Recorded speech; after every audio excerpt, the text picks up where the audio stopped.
الرحمن الرحیم۔ آج یہاں بحرین میں 30واں روزہ ہے۔ کل انشاءاللہ عید ہوگی۔ عید خوشی کا دن مخلص مومنوں کے لیے، کیونکہ یہ صوم ہے، یہ ہے ہی مخلص مومنوں کے لیے۔ اللہ کی طرف سے ایک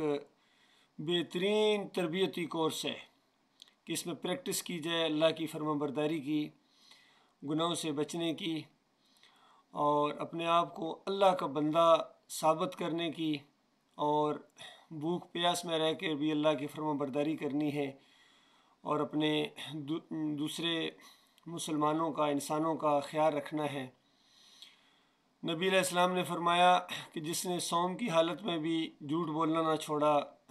کسی کو برا بھلا یعنی کہنا نہ چھوڑا، اللہ کو کوئی ضرورت نہیں ہے کہ وہ بندہ بھوکا رہے، پیاسا رہے، یعنی سوائے بھوک اور پیاس کے اس بندے کو کچھ بھی نہیں ملتا ہے۔ تو یہ ایک تربیت ہے اس سال کے اندر، اور یہ صرف اسی ایک مہینے کے لیے نہیں ہوتی ہے کہ اس مہینے میں صرف آپ نے بری باتیں چھوڑنی ہے اور نیک راستہ اختیار کرنا ہے، اللہ کا بندہ بننا ہے، بلکہ یہ تو تربیتی کورس ہے پورے اگلے 11 مہینے کے لیے۔ پھر اس کے بعد جب آہستہ آہستہ انسان کے اندر یہ جذبہ مدم پڑتا ہے تو پھر یہ مہینہ آ جاتا ہے تربیت۔ اس کی مثال بہترین یہ ایک کوئی بھی فوجی تربیت جو ہوتی ہے، ایکسرسائز ہوتی ہے، اس سے دی جا سکتی ہے۔ فوجیوں کو جو تربیتی یہ ایکسرسائز ہوتی ہے، اس میں جہاں نشانہ بازی کی مشق ہے، حملہ کرنے کی مشق ہے، اپنے ہتھیار وغیرہ صاف رکھنے کی مشق ہے، ایک مہینہ اگر یہ ساری چیزیں کرائی جائیں، اور ایک مہینے کے بعد وہ یہ سمجھیں کہ بس یہ کام بس یہی ہمیشہ ہونا چاہیے، بڑا اچھا زبردست کام ہے، ہم نے ہتھیار صاف کیے ہیں، یہ ہوا وہ ہوا ہے، تو ان کو بتایا جائے گا کہ یہ تو ہتھیار صاف اس لیے کیے کہ آگے جا کے مقصد جنگ لڑنا ہے۔ اگر تمہارے ذہن کے اندر جنگ لڑنا ہے ہی کوئی نہیں ہے تو یہ پوری زندگی کیا ایکسرسائز ہی کرتے رہو گے؟ کس لیے ایکسرسائز کر رہو؟ مقصد کیا ایکسرسائز کرنے کا؟ تو یہ مثال اپنے ذہن میں رکھیے کہ اس مہینے کے اندر یہ ایکسرسائز ہے، پورا 11 مہینے شیطان سے لڑنے کے لیے جنگ ہے، یہ کھلی جنگ ہے۔ وہ ہمارا دشمن ہے، ہم اس کے دشمن ہیں، اور اس کا کام یہی ہے کہ انسانوں کو زیادہ سے زیادہ جہنمی بنا رہا ہے۔ بڑی اکثریت کو اس نے اپنے ساتھ ملا لیا ہے۔ آج انسانوں کی ایک عظیم اکثریت شیطان کے جال میں پھنس چکی ہے اور اپنے مالک اور خالق کو بھول چکی ہے بالکل۔ یہ جو کچھ کر رہے ہیں، خاص کر یہ مسلمان، اب دوسروں کو کیا کہا جائے، یہ مسلمان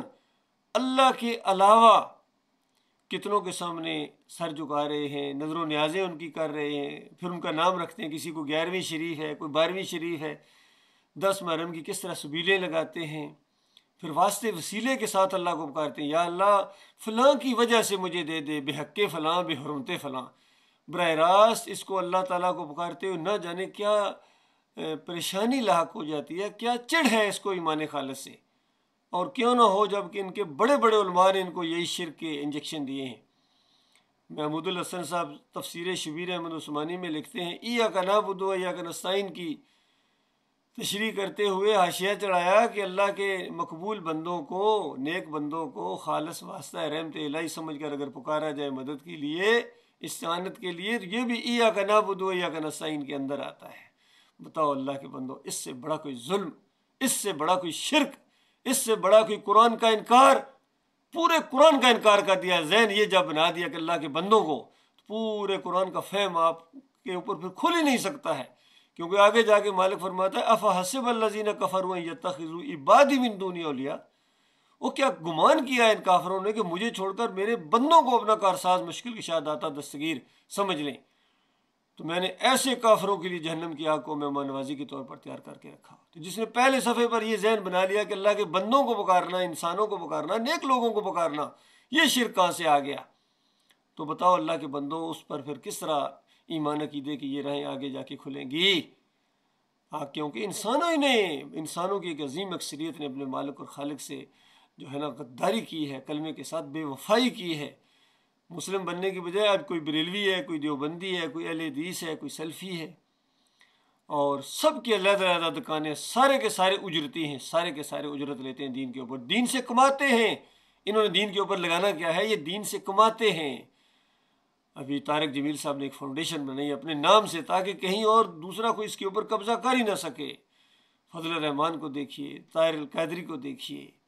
تقی عثمانی کے سسٹم کو دیکھیے، سب کو دیکھیے، ایک سے ایک بڑھ کر دین کے روپ میں آئے ہیں۔ باقی داڑھی رکھنا ان کی مجبوری ہے، اس کے بغیر تو یہ چل نہیں سکتے، سارے دین کے اوپر کھا رہے ہیں۔ اندازہ لگیے، اذان دیتے ہیں اس کے پیسے لیتے ہیں، اللہ کے لیے اذان نہیں دیتے ہیں، پیسوں کے لیے دیتے ہیں۔ وہ یہ امامت کراتے ہیں، پیسے لیتے ہیں، تنخواہ لیتے ہیں، سارے لیتے ہیں، بریلوی لیتے ہیں، دیوبندی لیتے ہیں، اہل حدیث لیتے ہیں، سلفی لیتے ہیں، حنبلی لیتے ہیں۔ پوری دنیا میں ان مسلمانوں نے دین کو کاروبار بنایا ہوا، اسی وجہ سے ذلت اور خواری ان سے ہٹنے کا نام نہیں لے رہے، اللہ کے عذاب کا کوڑا رک نہیں رہا ان کے اوپر۔ اور پھر اللہ کے بندوں کو پکارنا، ان کی نظر و نیازیں، ان کے واسطے وسیلے، ان کے رکوع اور سجدے ثابت کیے ہیں۔ اندازہ لگائے اس جماعت نے جو سب سے زیادہ توحید کے نام پر اٹھی تھی، ڈاکٹر مسعود الدین عثمانی رحمۃ اللہ علیہ کتنا زور دیا کرتے تھے ایمان خالص کے اوپر، اور سجدہ تعظیمی کو یہ ڈنڈوت کہا کرتے تھے، کتنا رد کرتے تھے ان پکاروں کا، ان شربتوں کا، ان گیارہویں کا، بارہویں کا، گنبدوں کا، اور چادریں چڑھانے، عرس اور میلے کرنے،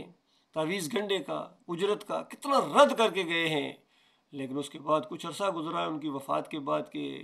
اعلیٰ حضرت جو نیک اعلیٰ حضرت پیدا ہوئے تھے ان کے اندر، محمد حنیف کے نام سے، اس نے پھر سجدہ تعظیمی کا شرک ان کے اندر گھسا دیا، انجیکشن لگا دیا کہ سجدہ تعظیمی،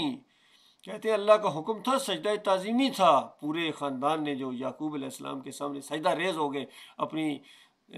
تفسیر دعوت القرآن کے اندر لکھ دیا سورہ یوسف کی 100 نمبر آیت کی تشریح کرتے ہوئے۔ حالانکہ سارا خاندان ان رحمتوں اور برکتوں کی وجہ سے جو اس خاندان پر کی، اللہ کے سامنے سجدہ ریز ہوا تھا۔ یہ تفسیر ہے قرآن کی صحیح اصلی تفسیر۔ سورہ مریم 58 نمبر آیت پڑھو۔ مالک نے انبیاء کا ذکر کرنے کے بعد کہا کہ جب کبھی ان کے سامنے میری نشانی آتی تھی تو یہ اللہ کے سامنے روتے ہوئے سجدے کرتے تھے، سارے انبیاء۔ اس میں تو یعقوب علیہ السلام کو گویا لقب وہ اسرائیل بھی کہا گیا، اور ان کی اولاد میں سے جو انبیاء یعنی یوسف علیہ السلام، یہ سارے اللہ کے سامنے سجدے کیا کرتے تھے۔ امام بخاری اسی انداز سے بات لائے ہیں۔ اور سب سے بڑی بات اس دور کے اندر جو 20ویں صدی کے آخر میں ڈاکٹر مسعود الدین عثمانی رحمۃ اللہ علیہ نے، جو مشہور عالم دین، فوجی افسر اور بالکل مجاہد صفت انسان تھے، اس اندھیرے میں صرف ایک شمع روشن ہے جس نے ایمان خالص کو لوگوں کے سامنے پیش کیا۔ اللہ کے بندے نے مسلکوں کو رد کیا ہے، بلکہ کچومر نکال دیا، ان کو کافر اور مشرک ثابت کیا ہے کہ بے ایمانو، صدیوں سے اپنے اکابرین کو ساتھ لے کے چل رہے ہو، تو یہ تمہارے اکابرین تھے خدائی کے دعوے کرنے والے، اور اس کے بعد کبھی بندگی کے انہوں نے کھیل کھیلے اور کبھی خدائی کے دعوے کیے۔ سارے صوفیوں کی کتابیں اٹھا کر دیکھو، عبد القادر جیلانی کو دیکھو، محی الدین چشتی کو دیکھو، علی اجویری کو دیکھو، شاہ ولی اللہ کا پورا خاندان اسی خدائی کے دعووں کے اندر پورا۔ کہتے ہیں میرے والد صاحب نے گھوڑے کی عمر مرید کے جو ہے نا وہ بیوی کو لگا دی، بیوی کی عمر گھوڑے کو لگا دی۔ پھر شاہ ولی اللہ صاحب لکھتے ہیں کہ کچھ اللہ کے بندے ایسے ہوتے ہیں، فرشتہ صفت ہوتے ہیں، مرنے کے بعد ملائکہ اسفل کے اندر شامل ہو جاتے ہیں، کاروبار دنیا چلاتے ہیں۔ اور ڈاکٹر اسرار کہتے ہیں کہ حضرت صاحب یہ بات پتہ نہیں کہاں سے لائے ہیں، قرآن و حدیث میں تو مجھے نہیں ملی ہے، لیکن شاہ صاحب کا ایک مقام ہے، حجت ہے، کیا میں ان کی بات ردی کی ٹوکری میں پھینک دوں؟ اس انداز سے کہتے ہیں، اندازہ لگائیے، مانتے ہیں کہ قرآن و حدیث کے خلاف ہے، پھر کہتے ہیں ردی کی ٹوکری میں پھینک دو۔ اور ردی کی ٹوکری میں پھینکنا ہے ہر اس چیز کو جو اللہ کی کتاب کے خلاف ہے، شرک اور کفر ہے۔ کہاں پھینکو گے اس گندگی کو؟ کہاں ہم لے کے جائیں ان کی بڑی بڑی تفسیروں کو، جنہوں نے آج قرآن کا راستہ روکا ہوا ہے، ایمان کا راستہ روکا ہوا ہے۔ امت مسلمہ کو ذلت اور خواری ہر طرف جو مل رہی ہے، یہ اسی وجہ سے ہے کہ ان قبروں آستانوں کے اوپر، ان گنبدوں کے اوپر چادریں چڑھائی جا رہی ہیں، اور اکسفورڈ پڑے ہوئے جا کے ماتھا ٹیکتے ہیں، وہاں جا کے سجدہ کرتے ہیں۔ کہتے ہیں سجدہ نہیں، میں نے محبت کے اندر جا کے اس چوکھٹ کے اوپر جا کے سر رکھا تھا محبت، اور یہی شرک ہوتا ہے نا عمران خان صاحب، اتنی آپ کو سمجھ میں نہیں آ رہی ہے۔ کبھی جنتی دروازے سے آپ کو گزرتے دیکھا گیا ہے، کبھی پھول بچھاتے ہوئے وہ دیکھا گیا ہے، یہ آپ کا ایمان ہے؟ کبھی یا علی مدد کا پٹا بنوا دے، میں نے یہاں دیکھا آپ کو لوگوں کو خوش کرنے کے لیے۔ جب لوگوں کو خوش کرو گے تو اللہ کے بندے نہیں ہو، تم لوگوں کے بندے ہو، عوام کے بندے ہو۔ کہتے ہیں عوام سے وہ سونامی آئے گا، اور کہاں سونامی آیا اور جلوں میں آپ کو پہنچا دیا۔ کاش یہ اللہ کی خاطر ہوتا، یہ جمہوریت کی خاطر ہے آپ کی تکلیفیں۔ عمران ریاض نے جو کچھ کاٹی ہیں جمہوریت کی وجہ سے کاٹی ہیں، اللہ کی وجہ سے نہیں۔ اور جتنی تکلیفیں ہو رہی، کتنے بندے مروا دیے آپ نے اس جمہوریت کی وجہ سے، جو کچھ آپ کو ہوا، گولیاں لگی ہیں، سب کچھ آپ کے، یہ اللہ کے راستے میں نہیں ہے۔ ہاں ملک کے راستے میں ہم مان سکتے ہیں، قوم کے راستے جو مرضی کو ہو ہم ماننے کے لیے تیار ہیں، لیکن ہم قطعاً آپ کو یہ حق نہیں دے دیں گے یہ اللہ کے راستے میں۔ نبی علیہ السلام بھی اسی طرح کرتے تھے، صحابہ کرام کا بھی یہ انداز تھا، اور اس طرح مدینہ ریاست بنا دیں گے۔ مدینہ ریاست کبھی بھی نہیں آپ بنا سکتے، کہ ان سارے شرک کرنے والوں کو اکٹھا کر کے مدینہ ریاست بن جائے گی؟ وہ اتنی سادہ سی بات آپ کی سمجھ میں نہیں آ رہی ہے؟ تو یہ سارے لگے ہوئے ہیں، نواز شریف ہو یا زرداری ہو یا ہمارے عسکری لیڈر ہوں، ہمارے فوجی بھائی ہیں، لیکن کیا کریں، کسی کے اندر کوئی وہ ایمان کی رمق نظر نہیں آ رہی ہے، وہ شرک کے خلاف جو اٹھنے والا ایک انداز ہوتا ہے۔ یہ میرے بھائی فوجی افسر، میں خود فوجی افسر ہوں، میرا دل کڑتا ہے امت مسلمہ کی ذلت اور خواری کے اوپر۔ اور جب انڈیا کی خبریں کبھی ہوتی ہیں تو ان کو کہتے ہیں بگاری، بگاریو، اس طرح ملک کو کہتے ہیں، کتنے قرضے تم نے اٹھا لیے ہیں، ملک کو مقروض کر دیا ہے، تمہارے بینک اور بیلنس بنے ہیں، کہاں کہاں تم نے فلیٹ بنائے اور سارا کچھ کیا، سب اپنی آنکھوں سے دیکھ رہے ہو، پھر ان کو NRO دیتے ہو، سارے ملے ہوئے ہو، سب ملے ہوئے، سیاسی لیڈر ہوں یا یہ مذہبی فضل الرحمان اور یہ سارے ہوں یا یہ عسکری ہمارے بھائی ہوں، سارے کے سارے ملے ہوئے ہیں کرپشن کے اندر، اور کھاتے ہیں، بس مال کھاتے ہیں، ان کو اللہ کے دین سے کوئی غرض نہیں ہے، اور صرف اپنی تھوڑی سی مذہبی دینداری کو قائم رکھنے کے لیے کبھی تقریریں کر دیتے ہیں، وَأَنْتُمُ الْأَعْلَوْنَ إِن كُنتُم مُؤْمِنِينَ، تم سربلند رہو گے اگر تم مومن ہو، مومن بنو نا، تمہارا سر تو ذلت کے ساتھ جھکتا جا رہا ہے، تم ہندو سے نہیں لڑ سکتے ہو، تم عیسائی سے نہیں لڑ سکتے ہو، تم یہودی سے خواب میں بھی نہیں لڑ سکتے ہو، تم نے پتہ نہیں کیوں یہ ایٹم بم اور میزائل بنائے تھے، اپنے کسی شغل میلے کے لیے یا نمائشوں کے لیے، کہاں گیا وہ جو پہلی سورہ انفال کی آیتیں کہ تیار رکھو اپنی قوت، فوجی قوت، اور تاکہ ہیبت طاری ہو جائے ان دشمنوں کے اوپر جو اللہ کے دشمن ہیں، تمہارے دشمن ہیں، تو اللہ کے دشمنوں کے ساتھ مل گئے، اب تم اللہ کے دشمنوں کو کیسے ڈراؤ گے؟ وہ تمہیں ڈرا رہا ہے، تمہارا اوپر ان کا رعب اور دبدبہ ہے، خوف طاری ہو جاتا ہے، میڈل تم سے اٹھائے نہیں جا رہے، اور کوئی قابل ذکر کارنامہ نہیں ہے، ہاں عوام کو مارے جا رہے ہو، یا عوام کے اوپر آپ کا سارا زور چلتا ہے، پتہ نہیں انڈیا کی طرف جاتے ہو، یہودیوں کی طرف جاتے ہو، کیا موت پڑتی ہے۔ اللہ کے بندو، جب تک ایمان خالص نہیں ہوگا یہ چیزیں نہیں سمجھ آ سکتی ہیں۔ بہرحال میں ذکر کر رہا تھا اس رمضان المبارک کا، مومنوں کے لیے، مشرکوں کے لیے نہیں یاد رکھنا، باقیوں کے لیے فاقے ہیں، بریلوی ہوں، دیوبندی ہوں، اہل حدیث ہوں، سلفی ہوں، جن کے عقیدے کے اندر شرک ہو، چادریں چڑھانے والے ہوں، عرس اور میلے والے ہوں، رکوع اور سجدے والے ہوں، ثابت کرنے والے، یا بے حق فلاں بے حرمت فلاں والے ہوں، جمہوریت والے ہوں، ان کے لیے کوئی صوم نہیں ہے، ان کے لیے کوئی رمضان نہیں ہے، ان کے اوپر صرف ایک ہی چیز فرض ہے، وہ جہنم کا ابلتا ہوا لاوا ہے جس کے اندر یہ جائیں گے۔ یہ صوم تو صرف مومنوں کے لیے، جو اللہ کو مانے، اس طرح مانے، اللہ کو مانے، اپنے عقیدے کو درست کریں، ان کے لیے ہے، عید بھی انہی کے لیے ہے، اور یہ تربیت انہی کے لیے کہ میدان میں آنا ہے، یہ نہیں کہ عید جیسی عید آئے گی تو اس کے بعد وہی روٹین، نہیں، جہاد کرنا ہے اللہ کے راستے میں، یہ دعوت اللہ، لوگوں کو اللہ کی طرف بلانا، شرک کا رد کرنا اور توحید کی دعوت دینا، طاغوتوں کی نشاندہی کرنا، یہ سب سے بڑا جہاد ہے، جہاد کبیر کہا گیا ہے اس کو، یہ کرنا ہے، اجروں میں نہیں بیٹھنا ہے، کمروں ڈرائنگ روموں میں بیٹھ کے دعوت نہیں چلے گی جب تک عمل کی پشت پلائی نہیں ہوگی۔ انشاءاللہ ہمارا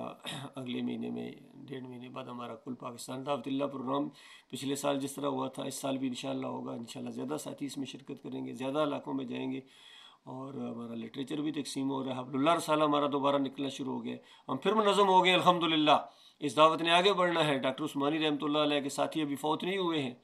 مجاہد زندہ ہیں، باقی جو پیچھے ہٹ گئے یا جو مشرک بن گئے وہ اپنے انجام کو پہنچیں گے، چاہے محمد حنیف کا گروپ ہو یا دوسرے جو گروپ بن گئے، گروپ بندیاں کر لی انہوں نے، پہلے لوگوں کو کہا کرتے تھے گروپ بندی کیوں کرتے ہو، اب خود گروپوں کے اندر تقسیم ہو گئے ہیں، یاد رکھنا، گواہ رہنا، ہمارا ان سے کوئی تعلق نہیں ہے، کوئی تعلق نہیں ان سے، جو بھی یہ گروپ بنے ہیں یا ان کے اندر یہ شرک آئے ہیں، کفر آئے ہیں اور آپس میں لڑتے ہیں، دو کام کرتے ہیں، وہی کام کیے جو پہلے فرقے کرنا شروع ہو گئے تھے، لہٰذا ہمارا ان سے کوئی تعلق نہیں ہے، ہم ڈاکٹر عثمانی رحمۃ اللہ علیہ کے اصلی ساتھی ہیں، فخر کے ساتھ یہ بات بیان کر رہے ہیں، کیونکہ اس مجاہد نے توحید کی دعوت دی ہے، رد شرک کیا ہے، ہم اس مشن کو انشاءاللہ اور آگے بڑھائیں گے، ایمان کی شمع کو ہم بجھنے نہیں دیں گے، یا ہم نہیں یا یہ شرک اور کفر نہیں، بس اس انداز سے، باپ ہمارے سے بھی زیادہ ویر ہے اس کے ساتھ، اللہ تعالیٰ یہ دعوت آگے پھیلائے گا، مخلص لوگ ہماری طرف آنا شروع ہو جائیں، اللہ کے بندو یہ اللہ کی پارٹی ہے، نکلو ان شیطانی پارٹیوں سے، جس نام سے بھی یہ آئیں، چاہے یہ سیاسی انداز سے پارٹیاں آئی ہیں، یہ مذہبی انداز سے فرقے بنے، نکلو، ان سب نے جہنم کے آگ کا ایندھن بننا ہے، آؤ مخلص لوگوں کی طرف اس دعوت کو کامیاب کریں، پوری دنیا میں اس دعوت کو بچائیں، الہکم الہ واحد لا الہ الا هو الرحمن الرحیم، تمہارا ایک مالک ہے اللہ کے بندو، وہ ایک اکیلا ہے اور کوئی اس کے ساتھ شریک نہیں ہے، ساری مورتیوں کو، تصویروں کو، قبروں کو، گنبدوں کو پوجنا چھوڑو، یہ سارے کے سارے جہنم کا ایندھن بنے گے، تمہارے ساتھ ہی ان کو اتار دیا جائے گا، یہ اللہ کی کتاب کا فیصلہ ہے، انکم وما تعبدون من دون اللہ حسب جہنم انتم لہا واردون، فرمایا جن جن کو تم اللہ کے علاوہ پکارتے ہو، پوجتے ہو، یہ سارے جہنم کے آگ کا ایندھن بنیں گے، ان اپنے اکابرین سمیت، اپنے لیڈروں سمیت، تم جہنم کے آگ کے اندر، عوام تمہیں رہنا پڑے گا، تم مانو یا نہ مانو، مریدین سن لیں، جتنے مرید ہیں ان پیروں سمیت، جتنے یہ ورکرز ہیں اپنے سیاسی لیڈروں سمیت، اور جتنے یہ جوان ہیں اپنے جرنیلوں سمیت، تمہیں جہنم کی آگ کے اندر ہمیشہ رہنا پڑے گا اگر تم ایمان کی طرف آنے کے لیے تیار نہیں ہوتے، توحید نہیں اختیار کرتے ہو، شرک کو اگر چھوڑنے کے لیے تیار نہیں ہو۔ 11ویں شریف نہیں چھوٹتی ہے، بس 12ویں کا کیک تو کھانا ہی کھانا ہے نا۔ اور 10 محرم کے شربت کیسے، باداموں والے شربت کیسے نہ پیے، اور بے حق فلاں، بے حرمت فلاں، یا اللہ فلاں کے صدقے، یہ ہم کیسے چھوڑیں؟ نہیں چھوڑو، بالکل ڈٹے رہو، آسانی کے ساتھ جہنم کی آگ کے اندر تم چلے جاؤ گے، ہمیشہ ہمیشہ وہاں رہو گے۔ خون اور پیپ کی وادیوں کے اندر تمہیں گھسیٹا جائے گا، گلے کے اندر توک پڑے ہوں گے، لعنتیں برس رہی ہوگی، ہتھوڑے گرز مارے جائیں گے تمہارے سروں کے اوپر، تمہاری پیٹھوں کے اوپر، تمہارے کولوں کے اوپر۔ اس وقت تم چیخو گے، چلاؤ گے، یا اللہ ایک موقع اور دے دے، ایک موقع اور دے دے۔ اب وہ نہیں کریں گے جو پہلے کرتے تھے۔ اچھا، اب پتہ چلا، اب وہ ٹھکانے آئے، اب نظر تمہیں سب کچھ آ رہا ہے۔ کون سی تفسیر پڑھ لی یہاں جہنم کے اندر آ کے، کون سی گرامر سیکھی ہے، کون سا مخرج تم نے یہاں کے سیکھ لیا ہے؟ جہنم کی ایک جھلک دیکھنے سے ساری تمہاری دنیا کی عیش اور لگژری لائف اس کو بھول جاؤ گے۔ اور دوسری طرف مومنوں، تمہارے ساتھ بھی یہی معاملہ ہے کہ آج پریشانیاں ہیں، مشکلیں ہیں، یہ کافر مشرک نہیں مان رہے ہیں، تکلیفیں دیتے ہیں، اذیتیں دیتے ہیں، گھبرانا نہیں ہے، گھبرانا نہیں ہے، یہ راستہ ہی ایسا ہے، ہم نے گھبرانا نہیں ہے، ہمارے ایمان کے اندر، ہمارے جوش کے اندر اور اضافہ ہوتا ہے، اور یہ تو تیز چلتی ہے تجھے اور اونچا اڑانے کے لیے۔ یہ مخالفتیں ہوں گی، یہ اس کا حصہ ہے، لازمی ہے۔ آپ سے پہلے جنہوں نے ایمان عقیدے کی باتیں کی تھی، توحید کی شمع روشن کرنے کی، اپنے مشرکوں کے اندر، بھائیوں کے اندر، ان کو بڑی سختی کے ساتھ، اور خاص کر اہل کتاب جو قرآن کو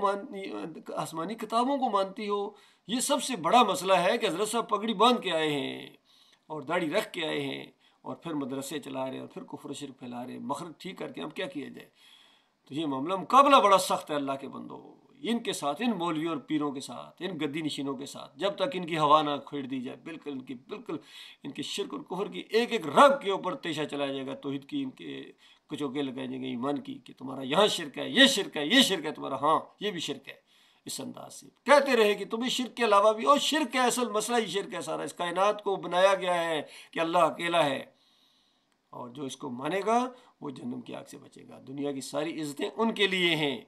سر ان کا بلند ہوگا جو توحید کو مانے گا، ایمان کو مانے گا، شرک کا دشمن بن کر اٹھے گا۔